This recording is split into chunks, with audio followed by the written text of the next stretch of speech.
역사를 먼저 볼 건데요. 우리 문학이니까 보기 먼저 보기로 했었죠. 보기 먼저 읽고 같이 들어가 보도록 할게요. 21번입니다. 사람들은 존경하거나 사랑하는 사람을 닮아가며 그와 자신을 동일시하려는 경향이 있대요. 그럼 여기 지문에서는 어쩌면 내가 존경하고 사랑하는 사람이 나올 거고, 이런 사람이 A라는 사람이 나올 거고, 그 사람을 존경하고 있는 B라는 사람이 나오겠다. 그죠? 이게 존경의 대상. 이런 상황일 텐데 이를 통해 심리적 위안이나 성취감을 느끼기도 하지만 그 상대로부터 외면받거나 그가 부재한 상황에서는 마음의 상처를 입는다. 그러니까 B가 A를 통해서 심리적 위안을 얻기도 하고 성취감을 느끼기도 하는데, 자, 위안 혹은 상처감을 느끼기도 하는데, 근데 A가 B를 외면해버렸어. 혹은 A가 사라졌어. 이러면은 마음의 상처를 B가 입는다고. 이때 동일시의 상대를 부정하거나 외면당하지 않았다고 자신의 처지를 합리화한대요. B가 A가 나를 버리고 간 게 아니야. 아니면은 그가 나를 두고 일부러 떠난 게 아니야 라면서 부정을 하거나 외면당하지 않았다고 자신의 처지를 합리화하기도 한다는 거지. 관심을 다른 데로 돌려 그 상황에서 아예 벗어나고자 한대요. 그러니까 B가 A한테 관심을 더 이상 A가 떠난 게 지금 내 관심의 주제가 아니야 라고 하면서 다른 데로 관심을 돌린다든지 그런 상황이 나타나기도 한데요. 무사와 악사에서 기범이 보이는 기행과 궤변은 일규를 동일시하려는 상대로 인식한 데서 비롯한 것으로 볼 수 있다. 그럼 A가 누구야? A가 일규겠고 동일시한 대상, B가 기범이겠네. 이거를 알고 우리가 지문으로 들어가면 좋았을 것 같습니다. 그럼 지문을 같이 읽어볼게요. 나가 누굴까? 기범이가 죽기 전에, 기범이 죽었어 이미. 그러면은 기범이 나왔네, B 나왔네. 무슨 일이 있었는지 알기 위해 그가 살았던 구천동을 찾아간다. 기범이가 살았던 구천동을 찾아간대요. 기범이의 행적을 잘 알고 있었던 임씨를 만나서 사연을 듣기 전에, 임씨라는 사람 만나서 사연을 들으려 했는데 그 전에 일규 A겠죠. A의 장례식, 그러니까 A가 B보다 먼저 죽은 거야. A의 장례식 후에 있었던 기범의 과거를 해석한다 했으니까. 네가 일규를 어떻게 아냐? 내가 한 게 뭘 안다고 감히 일규를 입에 올리냐? 기범이가 이렇게 말을 했겠죠. 기범은 순간 잔을 던지고 미친 듯이 웃기 시작했다. 지금 이게 뭐야? 일규의 장례식의 상황인 거야. 그러면은 기범이는 이미 일규가 자신을 두고 간 것에 대해서 되게 마음에 상처가 있겠네. 너무나 돌연한 웃음이어서 나는 그때 꽤나 놀랐대. 나는 놀랐대요. 기범이 그처럼 미친 듯이 웃는 것을 나는 그날 처음 보았대. 그래, 내 말이 맞다. 나는 그놈을 입에 올릴 자격이 없다. 하지만 누가 그놈을 진심으로 사랑한 줄 아냐? 너희냐? 너희가 그놈을 사랑한 줄 아냐? 나는 긴장했대요. 지금 나에 대해서 계속 서술하고 있어요. 나의 감정에 대해서. 그의 눈에서 번쩍이는 눈물을 보았기 때문이에요. 그의 눈은 누구야? 기범의 눈에서 눈물이 났대. 너는 그놈이 아깝다고 했지만 나는 그놈이 죽어 세상 살 맛이 없어졌대. 나는 살기가 울적할 때마다 허공에서 그놈의 쌍판을 찾았대. 뭐야? 계속 난 동경하고 있었다고. 그놈을 너무 좋아했다고. 그놈이 누구야? 일규겠지. 나는 그놈을 통해서만 살아가는 재미와 기쁨을 느꼈대. 그러나 그놈 역시 사정은 나하고 똑같았대. 그러면은 일규도 기범을 통해서 세상을 살아갈 맛을 느꼈다고. 이거는 일규의 주장이 아니야. 기범의 혼자 주장이야. 일단은. 그러니까 이거는 합리화를 하고 있다고 볼 수도 있겠죠. 어쩌면 나를 발길로 걷어찼대. 그럼 뭐야? 합리화하고 있는 거 맞네. 앞에 게. 그놈은 나를 잊은 적이 없다. 우리는 서로 사랑했지만 사랑하는 방법이 달랐을 뿐이다. 지금 합리화를 하고 있네요. 계속 기범이가. 그리고 중략이었습니다. 중략 이후에 그러면은 무슨 내용이 나오겠어? 우리 아까 줄거리에서 읽었잖아. 임씨를 만나려고 구천동을 찾아갔다니까? 그럼 임씨의 사연을 얘기해 주겠네. 그죠? 원래 그 사람은 도회지에 살던 사람인데 왜 그때 도시를 버리고 깊은 산골로 찾았는지 모르겠군. 갑자기?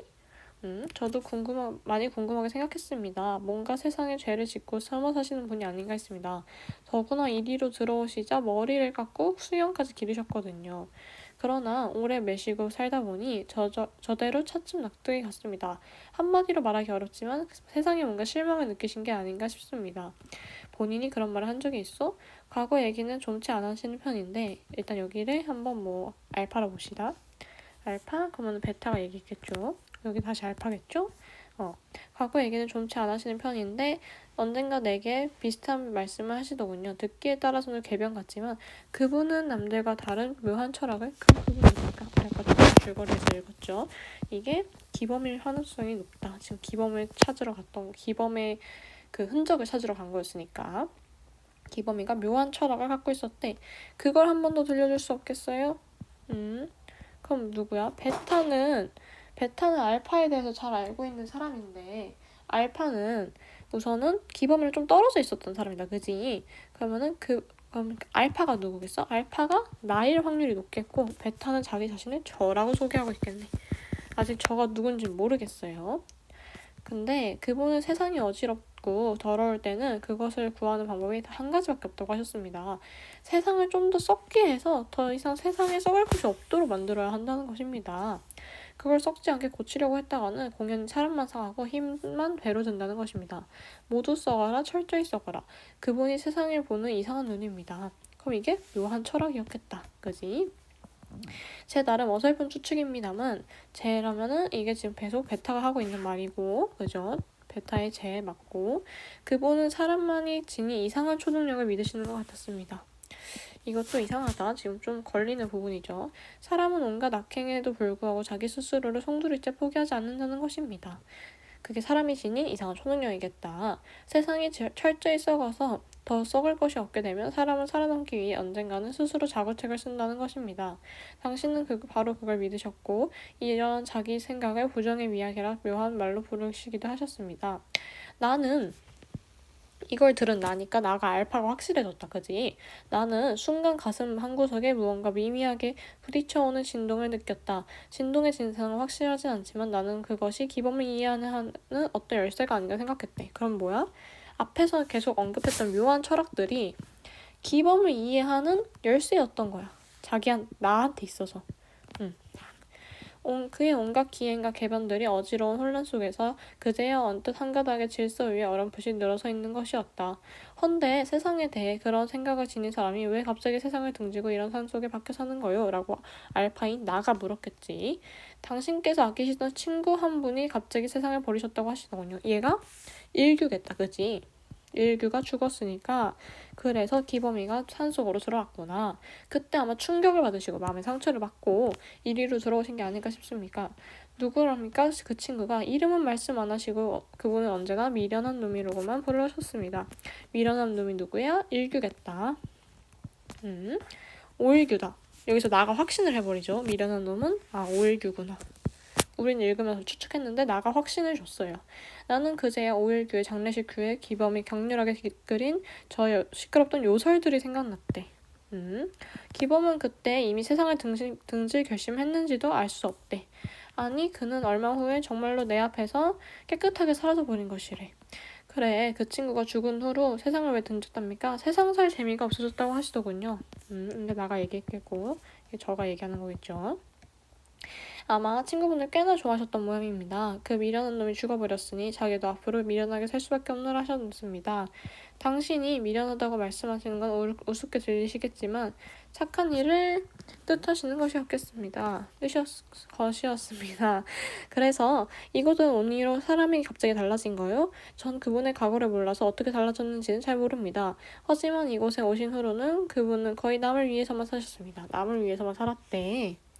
제가 생명을 구한 것도 순전히 그분의 덕이래요. 저가 생명을 구한 것도 기범의 덕분이래. 나는 다시 기범이 짓그렸던 과거의 요설들이 생각난대. 세상을 항상 역으로만 바라보던 그의 난해성이 또 한 번 나를 혼란 속에 빠뜨린대. 계속 나의 감정에 서술되니까. 그는 어쩌면 이 세상을 역순과 역행에 의해 누구보다 열심으로 가장 솔직하게 살다 간 것 같다. 그에게 악과 선은 등과 배에 서로 맞붙은 등이 동질의 것이었는지도 알 수 없다. 그는 악과 선 중에 무엇도 믿지 않았고 오직 믿은 것은 세상에 아무것도 없다는 사실뿐이었다. 그가 오일교가 맞붙었을 때 오일교가 해체되는 것은 너무 당연하다. 그것은 가장 비열한 삶이 가장 올바른 삶을 해체시키는 역설적인 것이었다. 네, 이렇게 무사 악설을 읽었어요. 한번 18번부터 같이 풀어볼게요. A에 대해서, A 방금 읽은 요 파트죠. 여기에 대한 서술상의 특징을 알맞은 것은 이야기 1번, 이야기 내부의 서술자가 인물의 행동을 객관적이었으면 뭐 지금 계속 나는 혼란스럽다 이런 얘기 나오면 안 되죠. 2번, 이야기 내부의 서술자가 인물에 대한 평가, 기범에 대한 평가를 관념적으로 서술하고 있는 건 맞겠습니다. 3번, 4번, 5번은 같은 이유로 일단 틀렸는데요. 이야기 외부 서술자면 나라는 게 등장하면 안 됩니다. 이렇게 간단하게 지우고 넘어갈 수 있겠습니다. 네, 19번에 기억에서 미음에 대한 이해로 적절하지 않은 것은 1번, 기억. 돌연히 웃음을 보이다가 눈물을 보이는 식으로 갑작스러운 감정 변화를 보인 듯한 상한 반응이다. 한번 기억을 볼게요. 잠깐만. 나는 긴장했다라고 합니다. 갑자기 눈물을 보여서. 네, 그러니까 1번이 맞겠습니다. 2번, 니은이 신원이 미성쳤다고 하는 상황에서 그의 외모가 의심을 가중했다는 생각이 담긴 말이래요. 니은. 더구나 이리로 들어오시자 머리를 깎고 수염을 기렸대. 그러면은 뭐야? 내가 지금 혹시나 예를 들어서 이렇게 느낀 거지. 저는 얘가 범죄자라서 여기 와서 신원을 바꾸려고 머리도 자르고 수염을 기르는 건가? 라고 생각이 들을 수 있겠다. 그지? 그래서 니은이 신원이 미심쩍은 상황에서 외모를 바꾸니까 그럴 수 있다. 라고 생각한 거고요. 3번의 디귿. 세상에 대한 관점이 상식적이지 않아 일반적으로는 수긍하기 어렵다는 생각을 드러낸 판단이다. 모두 썩어라, 철저히 썩어라가 그분이 세상을 보시는 이상한 눈이래. 이상한 눈이니까 상식적으로 이해하기 어려운, 판단하기 어려운 그런 관점이다. 맞겠고요. 4번 리을입니다. 약속을 곧바로 실행에 옮긴 행위. 근데 여기서 약속을 했습니까, 얘네가? 아니, 그는 그 얼마 후에 내 앞에서 정말로 깨끗이 사라져버린 것이다. 이게 얘가 기범이 나 몇 월 며칠에 나 떠날 거야. 일규가 죽었으니까 나도 떠날 거야 하고 약속한 게였습니까? 약속한 거 아니었죠. 그래서 4번이 틀렸고요. 5번 말의 표면적인 뜻과 달리 그 속에 숨은 뜻을 파악한 우호적인 해석이다. 당신이 미련하다고 말씀하시는 건 우습게 들리겠지만 착한 일을 뜻하시는 것이셨습니다. 미련하다는 거라는 표면적인 뜻과 달리 숨은 뜻은 착하다는 그런 우호적인 해석인 걸 볼 수 있겠습니다. 20번 A와 B에 대한 설명을 적절한 것은 A가 뭐였어요? A가 묘한 철학.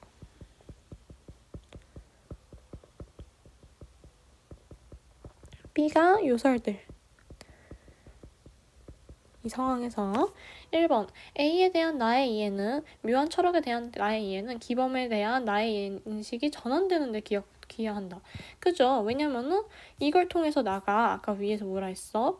나가 기범을 이해하는 어떤 열쇠라고 했잖아. 그런 얘가 뭔가 이상한 소리를 한다고 생각했는데 아니야 이제 기범이 이해할 수 있게 됐어 라는 이러한 인식이 전환되는데 기여하는 거 맞겠습니다.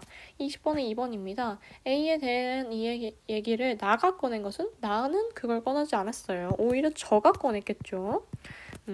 기범에 대한 오해를 저의 오해가 없죠. 저는 기범에 대해서 오해를 하고 있으면 해봤자 뭐 산속에 갑자기 숨어들어서 좀 수상했다? 근데 그것도 다 풀립니다. 3번. 저는 나가 기범에 대한 품은 의문이 비를 바탕으로 하고 있음을 알지 못했죠. 알았으면 이렇게 얘기를 안 했죠. 그리고 B는 지금 나만 알고 있는 거지. 저는 모르지. 4번. 저가 A로 인해 기범을 오해한다면 기범을 오해하지 않았습니다. 나는 B에 의해 기범을 이해한다. 오히려 A에 의해 이해한다고 하는 게 조금 더 적합한 선지가 되겠네요. 5번. 저는 기범의 선행을 베풀며 보인 변화가 B에서 A로 변화된 과정을 일참을 알고 있다. 애초에 저는 B를 잘 모릅니다. 네. 그래서 답이 1번이 되겠습니다. 21번. 윗글의 보기에 대한 관점을 적절하지 않은 거. 보기 아까 읽었으니까 패스할게요. 1번. 일규의 죽음에 충격받고 세상 살 재미가 없어졌다는 기범의 말이 사실이라면. 그죠? 동일시하려는 대상. 일규가 부재한 거에서 심리적 영향, 상처가 컸겠군. 맞습니다. 2번. 기범이 자신의 발길로 걷어찼던 일규에게 외면받았다고 본다면 일규한테 외면받은 거 맞죠? 일규를 서로 사랑했다고 얘기하는 거는 합리화를 하고 있다. 이것도 맞겠습니다. 3번. 울적할 때마다 그 일규를 떠올리며 사용의 재미와 기쁨을 얻었다는 기범의 고백을 동일시의 결과를 이해한다면 일규를 통해 기범이 심리적 위안을 얻고 있음을 추측할 수 있겠군. 이것도 맞겠죠. 왜냐면은 내가 힘들 때마다 삶의 재미와 기쁨을 일규가 주고 있다라는 그런 심리적 위안을 얻는 거니까요. 4번, 일규의 죽음이 기범의 도시를 떠나 깊은 산골에 정착하게 된 계기였다고 본다면 이것도 맞죠. 이는 동일시하던 상대가 사라진 상황에서 관심을 다른 일로 돌려서 그죠? 시골로 떠난 거라는 걸 알 수 있겠습니다. 5번, 기범이 일규를 입에 올릴 자격이 없다는 것이 동일시의 대상에 대한 존경심의 표현이라면 존경심의 표현일 수 있겠죠. 사람만이 지닌 이상한 초능력에 대한 기범의 믿음은 동일시를 통한 성취감에 해당되진 않겠습니다. 네, 동일시를 통한 성취감이었으면 일규와의 뭔가 있어야 되는데 이거는 기범이의 주장이었죠. 그래서 5번이 틀렸습니다. 네, 무서운 악사 역가사고 마무리하겠습니다.